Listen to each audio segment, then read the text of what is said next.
माता है, जन्म जन्म का नाता है, गाय हमारी माता है।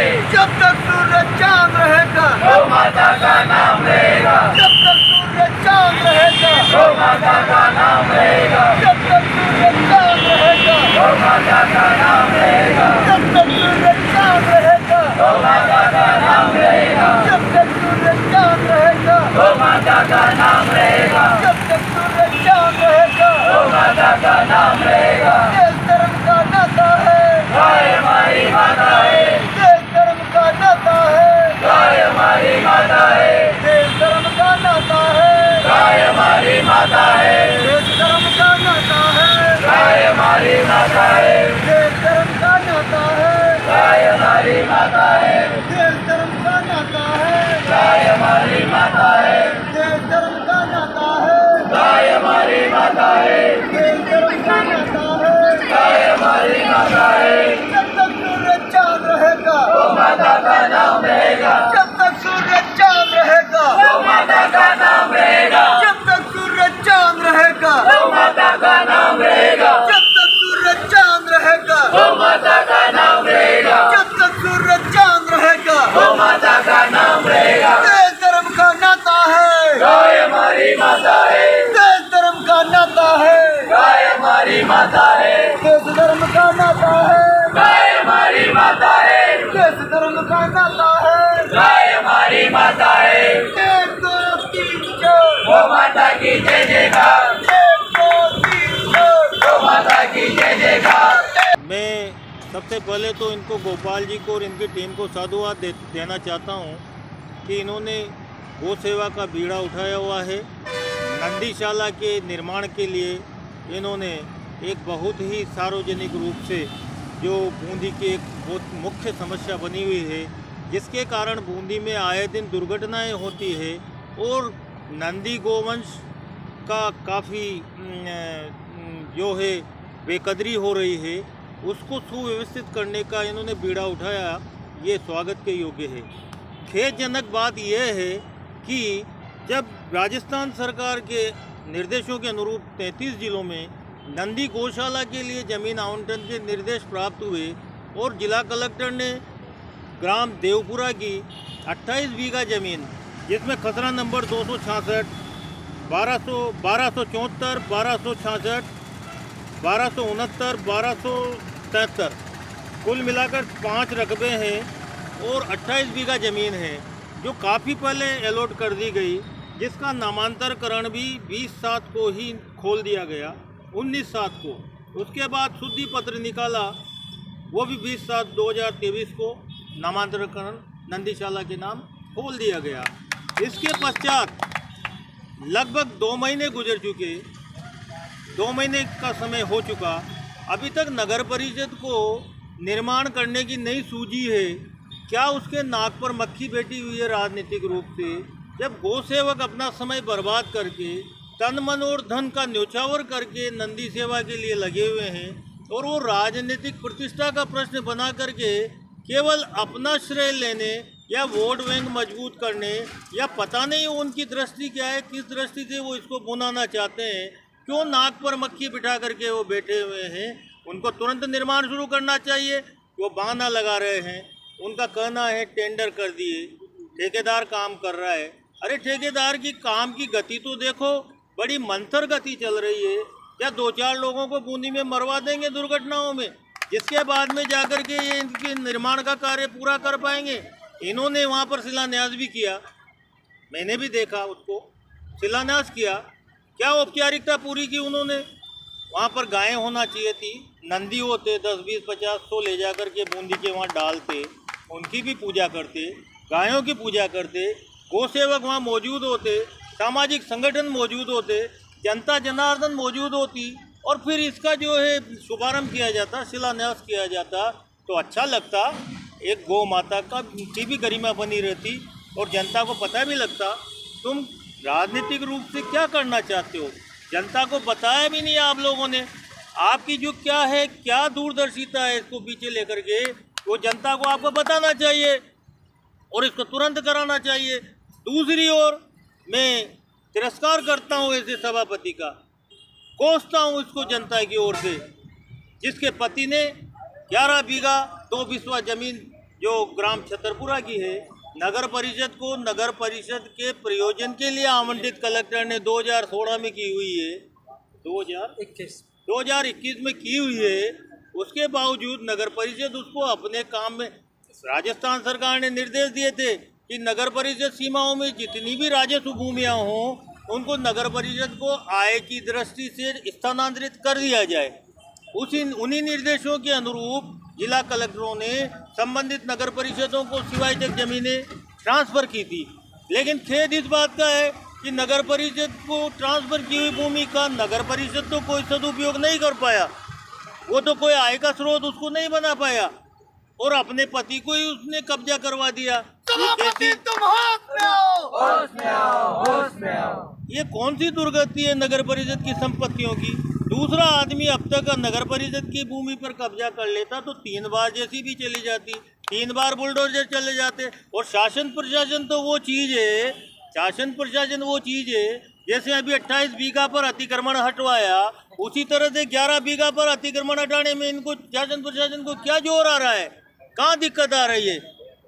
1 मिनट का काम है, तहसीलदार जाए बेदखल करे और नगर परिषद अपनी भूमि को कब्जे में ले। जिला कलेक्टर ने भूमि आवंटन कर दी है, आप नगर परिषद अगर उस पर कार्रवाई नहीं कर रही है तो क्या, क्योंकि आप प्रशासनिक अधिकारी भी रहे हो वहाँ पे, तो क्या जिला कलेक्टर का दायित्व तो नहीं बनता कि वो खुद पर्सन यहाँ लेकिन जमीन को खाली कराए। नगर परिषद जिला कलेक्टर का तो दायित्व पूरे जिले का ही है, कराना ही चाहिए। तहसीलदार ने इसमें ऑर्डर बेदखली का पास भी कर रखा है, लेकिन उसको फिजिकली भौतिक रूप से बेदखल नहीं किया गया है, जबकि कानून के अंतर्गत भौतिक रूप से बेदखल किया जाना चाहिए। पश्चातवर्ती अतिक्रमण यानी कि 1 साल से अधिक जब वो नियमित रूप से अतिक्रमण करता है तो उसको पश्चातवर्ती अतिक्रमण बोला जाता है और उसको पश्चातवर्ती अतिक्रमी को सिविल कारावास की जेल की सजा का प्रावधान भी लैंड रेवेन्यू एक्ट में दिया हुआ है। उसका उपयोग क्यों नहीं किया जाता, सिविल कारावास में भेजा जाए, उसको बेदखल किया जाए और सिविल कारावास में भेजा जाए। जमीन क्यों नहीं खाली होगी, क्योंकि इस जमीन का न तो नियमितीकरण हो सकता, ऐसे कोई कानून नहीं बना है जो नगर पालिका की भूमि को नियमित कर सके। नगर पालिका के जो रूल्स बने हुए डिस्पोजल ऑफ अर्बन लैंड्स के, उसमें डिस्पोजल उन नियमों के अधीन ही होगा और उनके नियमों के अधीन बाई ऑक्शन नीलामी के द्वारा ही इन भूमियों का डिस्पोजल किया जा सकता है, उसके अलावा कोई चारा नहीं है। इसलिए उनको छोड़ना तो पड़ेगा ही सही, आज नहीं छोड़े कल छोड़ेगा। जब भी शासन प्रशासन सोच लेगा और नगर परिषद सोच लेगी उस दिन उनको कब्जा छोड़ना ही पड़ेगा, कोई ताकत नहीं रोक सकती उसको, क्योंकि नगर पालिका नियमों में ऐसा कोई प्रावधान नहीं है जिसमें नगर परिषद सीमा की भूमि को किसी अन्य तरीके से नियमित या आवंटित कर किया जा सके। वो माता सनातन धर्म में माता का दर्जा तो दिया हुआ है, आप भी कहीं ना कहीं सनातन धर्म से ताल्लुक रखते हैं। कुछ दिनों पहले आपने एक आंदोलन भी किया था, कुछ गलत गाँव को लेकर एक बंद का आह्वान किया था, आपका दायित्व नहीं मिलता कि गौ माता के लिए भी एक बड़ा संघर्ष आंदोलन? बिल्कुल बड़ा संघर्ष है और हम इसीलिए यहाँ पर 2-3 बार हाजिर हो चुके हैं, हमारा समर्थन है। और निश्चित रूप से गोपाल जी से अभी बात हुई है, हम ये देख रहे हैं कि अभी जब राजनीतिक रूप से ये मैनिपुलेशंस करके और इसके निर्माण को पता नहीं अपना श्रेय लेना चाहते हैं या किस तरह से बुनाना चाहते हैं, लेकिन जब आचार संहिता लग जाएगी तो इनके अधिकार सीज हो जाएंगे और जब शासन प्रशासन के पास मशीनरी के पास जब अधिकार आ जाएंगे तो हम इस आंदोलन को नया मोड़ देने की बात कर रहे हैं। हम जाकर के कलेक्टर से मिलेंगे और फिर उनकी जो इनहेरेंट पावर्स है, जो उनकी नीति शक्तियाँ हैं, उनका प्रयोग करेंगे तो कोई राजनीति आड़े नहीं आएगी।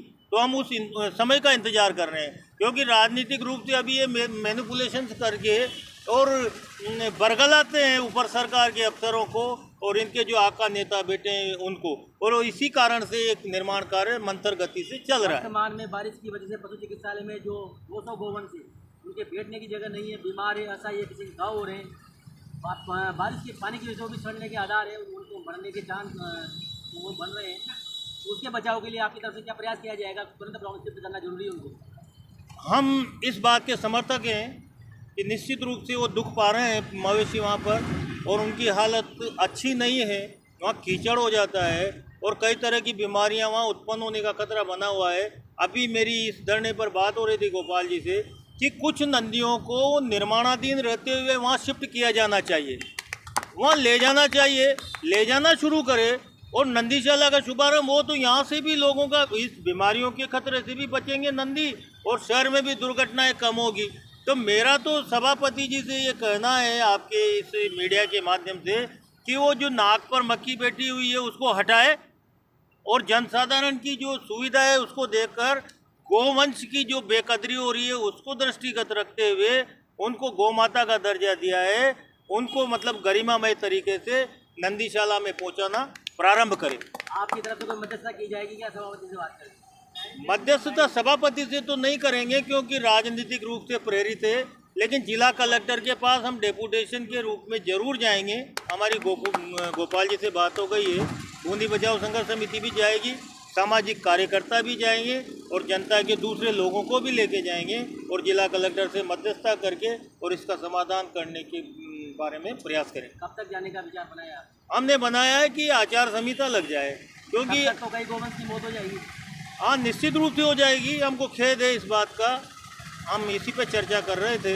लेकिन अभी राजनीतिक रूप से जो इन्होंने मल्टीप्लिकेशन कर रखा है ना, उसके दौरान हम लोग सफल नहीं हो पाएंगे। कुल ये माने कि बिना लड़ाई की हार मान रहे हो आप? नहीं, हार नहीं मान रहे हैं, लड़ने के लिए तैयारी कर रहे हैं, लड़ने के लिए तैयारी कर रहे हैं, और उसके लिए हम सही समय, उपयुक्त समय का चयन करेंगे। गोवंश ट्रेन से कटकर मर चुके हैं, डोलाडा में, उसके पहले लबान में, उसके बाद 5 गोवंश वहाँ मरे हैं, और कितने गोवंश के मरने के बाद आप लड़ाई चालू करोगे? नहीं, हम उपयुक्त समय देख रहे हैं। हमको खेद है इस चीज़ का कि प्रशासन इसमें विफल है कि वो गोवंश के जो दुर्घटनाएं हो रही है उसको रोकने में सक्षम नहीं है, और इनको करना चाहिए इस चीज़ के लिए। रेलवे की पटरियों पर जहाँ पर मरे हैं वहाँ पर भी बैरिकेडिंग कराना चाहिए पटरियों की साइड में, और रोक करना चाहिए। हम जिला कलेक्टर से मिलेंगे और इस संदर्भ में भी बात करेंगे। उपयुक्त समय का इंतजार है, इनके आंदोलन को उग्र रूप दे दिया जाएगा और निश्चित रूप से समाधान होगा। मैं 100% ये आज की तारीख में यहाँ से आपको निवेदन कर रहा हूँ। आचार संहिता तक आंदोलन जारी रहेगा? हाँ, यदि अगर कोई समाधान नहीं होता है इस दरमियान तो उसके बाद हम लोग तो अपनी रणनीति के अनुसार उतरेंगे। इसी ऐसा प्रतीत नहीं होता कि आप भी कहीं ना कहीं राजनीति से प्रेरित हो, क्योंकि गौ माता के लिए काल करे जो आज करे तो आदमी अपनी जान की बाजी लगा देता है और आप यहाँ राजनीति कर रहे हैं। आप बिल्कुल सही फरमा रहे हैं। मैं किसी राजनीतिक दल से संबद्ध नहीं हूँ, आप भी जानते हैं, सभी लोग जानते हैं। मैं किसी राजनीतिक दल की परवाह भी नहीं करता, जैसे आप नहीं करते और मैं एक सामाजिक कार्यकर्ता हूँ, और मैंने यही बीड़ा उठाया रिटायरमेंट के बाद से, और मैं निश्चित रूप से इनके साथ संलग्न हूँ, और इसको जल्दी से जल्दी, आचार संहिता नहीं होगी तो भी उपयुक्त समय हम डिस्कस करके निकल। आपकी अंतर आत्मा गौ माता के लिए आचार संहिता के बाद ही जाएगी, मतलब नहीं, ऐसा नहीं है। अंतरात्मा तो अभी भी जागी हुई है, लेकिन उपयुक्त समय नहीं दिख रहा अभी, क्योंकि उपयुक्त समय पर जब चोट मारी जाती है तो उसके परिणाम सकारात्मक आते हैं। जब इतने दिन निकल गए तो 2-4 दिन और निकलने में मेरे ख्याल से कोई दिक्कत नहीं होगी। उपयुक्त समय आ जाएगा, हमें परिणाम सकारात्मक मिलेंगे। जनता में आपका अच्छा संदेश है, लोग जब भी करते हैं तो ना भी जन आंदोलन बनाने के लिए निश्चित रूप से जन आंदोलन बनाया जाएगा। इसको आचार संहिता के बाद ही नहीं, अगर पहले उपयुक्त समय लगा तो पहले भी बनाया जा सकता है। कब तक प्रक्रिया चालू जाएगी? थोड़ा प्रक्रिया तो आज से ही चालू है। आपका नाम? अशोक जैन, सामाजिक कार्यकर्ता हूँ और बूंदी बचाओ संघर्ष समिति का संयोजक हूँ। गौ माता की जय जयकार।